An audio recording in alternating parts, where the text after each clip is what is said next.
welcome back to my channel. I hope you're not finding January too bad. I know for me, like this time of year, it's always a bit dark and dull, so I'm really trying to get myself out, move my body. I'm heading to a dance class after this, hence the gym wear. One other thing that can make January also quite a difficult time is if you're applying for pupillage. So pupillage is the sort of practical training that you have to undertake in order to become a barrister.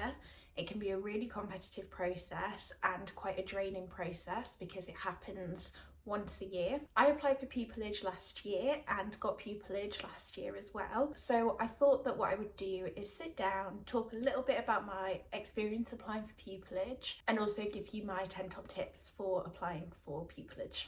So first of all, my experience of applying. Pupillage Gateway, which is like an online portal where you apply for pupillage, that opened in January 2024 in my application cycle. I made 11 applications for pupillage. For me, that was the maximum number I was able to do, and I often get asked how many would I recommend making. I think there are a few factors that will limit that. So for me, I was working and I was also studying. I couldn't have made more than 11 applications, and also there probably weren't more than 11. Well, there were maybe a couple more that I could have applied to, but there weren't that many chambers that did the type of work I was interested in. So I think it's a balancing act. You need to make sure that you've obviously got enough applications to give yourself a decent shot, but also it might be that your personal circumstances mean you can't make like 20 applications, and it might also be that there just aren't 20 chambers that do the type of work that you're interested in. So I made 11 applications in the January. You hear back at different times as to whether you've got a first round interview. So I ended up getting, I think, 8 first round interviews from that, and they were all quite spread out. So some of those happened as early as like February, but some of them didn't happen until sort of later into March. After I had those 8 first round interviews, I heard back again at like very different times as to whether I got second round interviews, which is generally your like final round of interview. And again, they were all held at quite different times. I think some chambers even did second round interviews like end of March, but some of them didn't do them until towards the end of April, and some of them were even like the very beginning of May. There's a real range in terms of when those second round interviews were. I had 4 second round interviews.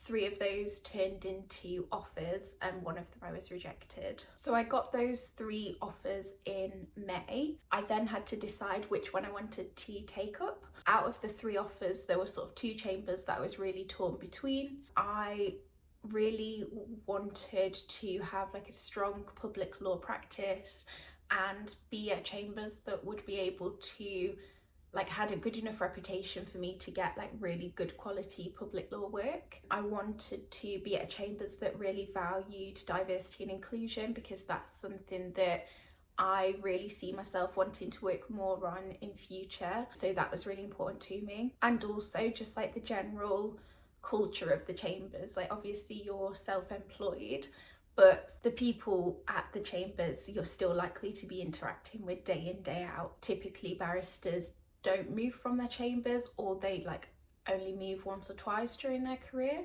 So that was important for me as well. So I got in contact with 2 of the chambers and asked if it would be possible for me to visit in person. And that was a really strange experience, because obviously like up until that point, you go for first round interview, second round interview, and you're the one being grilled, and you're really having to like make your case as to why you want to be at that chambers, and also like why they should take you on. And the tables really turn when you go once you've been given an offer, because they're trying to convince you to join that chambers. So I got to speak to some amazing barristers who all gave me a really honest insight into the chambers and their work. Ultimately, I decided to go for the chambers that was slightly bigger, purely because I would be able to get a bit more diversity in the type of work that I would be taking on. But it was a really hard decision, and I was really thrilled to get pupillage offers from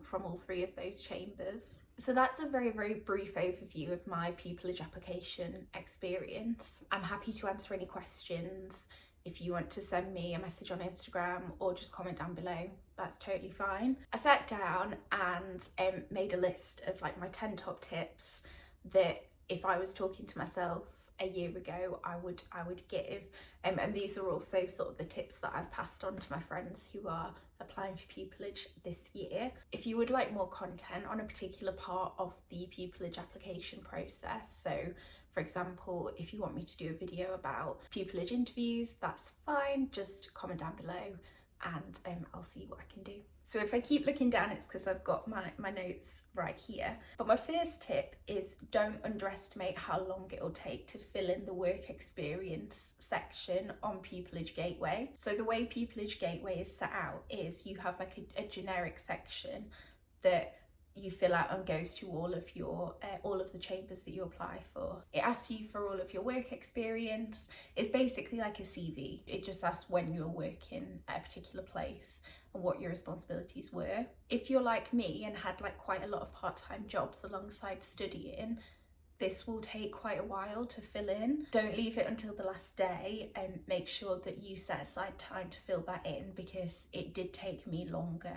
than I expected it would. Second, when you're writing up your applications on Pupillage Gateway, try and keep it as short as possible and really get to the point. What I think is really important when you're writing your applications is to think about who's reading them. And most likely the person reading them is a barrister who is giving their time. They're not being paid to do this. They're probably looking at this at an evening or on a weekend, and they've got hundreds of applications and they're looking for any reason to either put you through to the next round or to get rid of you. That sounds really brutal, but I think it's true. So make it really easy for them. Get to the point. You know, if you're applying for a criminal law pupillage, for example, say I like criminal law because, or like I would be a good criminal law barrister because, and use things like subheadings to really emphasize that. So for example, in a couple of my applications, some of the questions were, why are you interested in our practice areas? And I would put in like capital letters, public law, for example, and then do a summary as to why I was interested in public law. And then I do in capital letters a subheading of planning law, and then do a summary there as to why I was interested in that area. The third piece of advice I have is get other people to look at your applications if possible, but make sure you make the final call. I think it really is a case of too many cooks spoil the broth here. So absolutely, if you're able to get someone to review your applications, whether that's a friend or whether you're able to get some advice through your Inns of Court, I think that's really helpful, because they'll be able to steer you in the right direction. But also you probably will get conflicting advice. So I had maybe 2 or 3 people review one of my applications, and often the advice they would give me would directly contradict each other. You've got to make the final call. You've got to decide how you want to put yourself across, and that might work and it might not, but you've just got to do your best, really. The next 2 are about dealing with rejection. So number 4 is accept that some sets are likely to reject you and you might never know why. Some sets will reject you either at the written stage or the first round interview stage, or even at the second round interview stage. Normally, if you get to like first round interview, and definitely if you get to second round interview, you're able to get some feedback. A lot of sets won't give feedback if they decline you on the basis of your written application, and some sets who interview a lot of people won't give feedback if they decline you on the basis of your first round interview. Sometimes you just have to accept that you weren't the person for that set. That might have nothing to do with your achievements. It might just be that there was somebody who scored really highly. It can be quite tough because you've not necessarily done something wrong, but everybody has that experience unless yeah, I mean, I don't know anyone who's in this situation, but I imagine there's somebody who is so brilliant they've managed to get 16 offers or something, but that's not most people's experience. To give an example, my current job involves looking at aviation law and advising the government on how it should be reformed. I applied to 2 sets which specialised in aviation law, and neither of them gave me a first round interview, but I know a huge amount about aviation law, so you just don't know. And on the flip side, for example, I really don't have much experience with planning law, but ultimately I ended up getting pupillage at a chambers that does quite a lot of planning law. So you really don't necessarily know why they've taken you on or why they're rejecting you, but it's absolutely fine. Please don't let it get you down too much. Related to that, do talk to people about rejection if you can, particularly if there's somebody who's been through it before. So for me, the time that I found rejection hardest was in between that first round interview and the second round interview. I think part of it was because I had exams in that period, but also you're just quite drained at that point, really. Like, you've done quite a few first round interviews, and sometimes it feels as though you go for days just getting rejections. And that can be really tough. Like, I think for anybody, even if you go into the experience not expecting to get pupillage, it's always going to be difficult getting an email saying, we don't want to take this process any further. For me, something that was really helpful was I had a mentor who herself was a pupil barrister at the time, and I phoned her at that point, and it was just really refreshing to hear that she'd had that exact same experience. She'd also felt pretty rubbish at that point in the process. She just really helped me to gain a bit of perspective. And so I would really recommend talking to somebody, even if they haven't been through it. I think anyone who's been rejected from a job that they've applied for can probably relate to that. Number 6, if you do get interviews, I think it's quite useful to make a note of the questions that they ask you and maybe even your responses. So there are a few reasons for this. I think first of all, it can really help you prepare for your next interview. So if you go to a chambers and they ask you, say for example, like, why do you want to practice in this particular area of law, it's quite useful to make a note of that, and also what you said in response, because that question could come up again at a different chambers.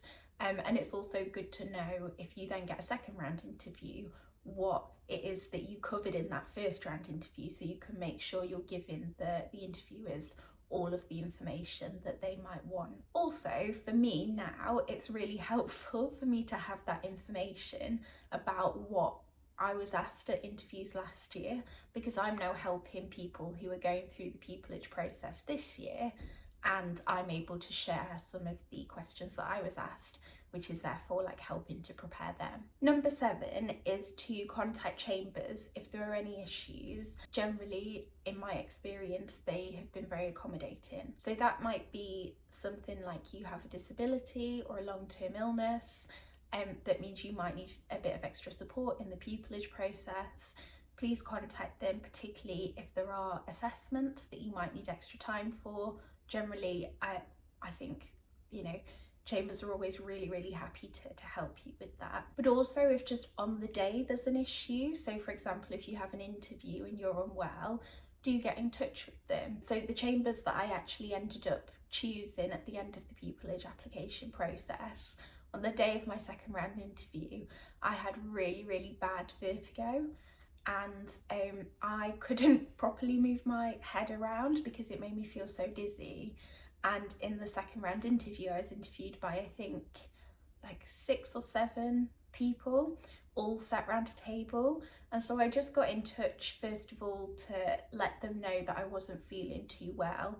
They actually offered to move the interview, but I wasn't sure how long I'd feel rubbish for.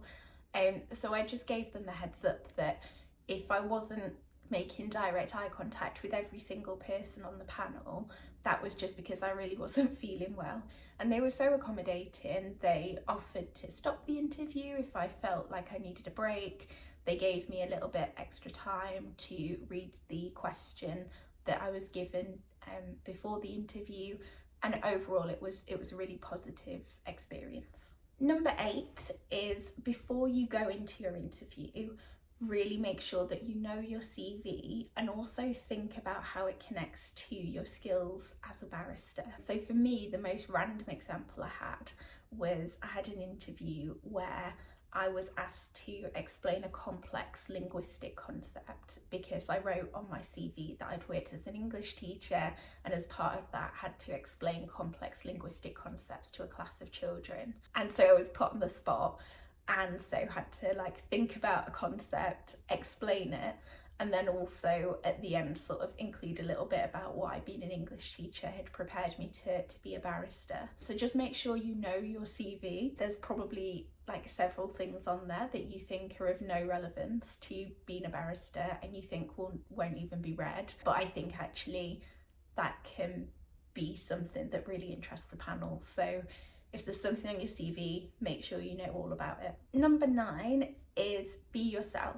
And I know this seems really cheesy, but ultimately if you get pupillage somewhere, you don't want to have to pretend to be somebody that you're not. Ultimately, all chambers are quite different. They all have a different personality. You want to end up somewhere that really sort of fits you and your personality. I just think it's so important to be yourself. And then finally, number 10 is plan something nice for the summer. At the moment, I know it must feel like this pupillage application process will never end.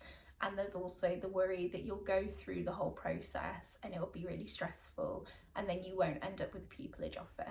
And that might happen, and understandably that would feel very disappointing. I planned a summer full of nice things. It doesn't have to be anything massive, but I kept a list on my phone of things I wanted to do. It was things like I wanted to bake more because I would have my weekends free, so I'd have more time to bake. I wanted to go on a couple of day trips, so we got the train to Brighton, and we got the train to the south coast and did some hiking and things like that. I think it's just really nice to have something to look forward to, regardless of what the outcome is, because you really will deserve that break regardless of what happens. So those are my 10 tips for pupillage applications. I really wish you all the best if you're applying for pupillage this year. I hope you're doing okay. I know how stressful it is, but you will get through this, and whether you come out with a pupillage offer or not, you should be immensely proud of yourself for having the bravery to put yourself out there and make those applications, because it's not easy, particularly if you're from a background that isn't well represented at the bar. So I'm really proud of you. Keep going. Comment down below if you have any more questions, or send me a message on Instagram. And yeah, I wish you the very, very best of luck. Bye.